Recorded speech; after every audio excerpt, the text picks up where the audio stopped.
ये हम आए हुए हैं अफ़गानिस्तान के आसपास इलाकों में और अफ़गानिस्तान के बॉर्डर के करीब है तक़रीबन, और बहुत खुशगवार मौसम है।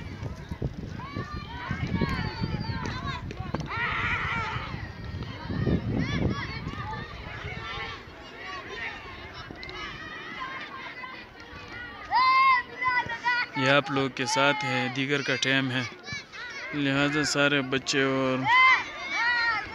और नौजवान खेलने के लिए आए हुए हैं।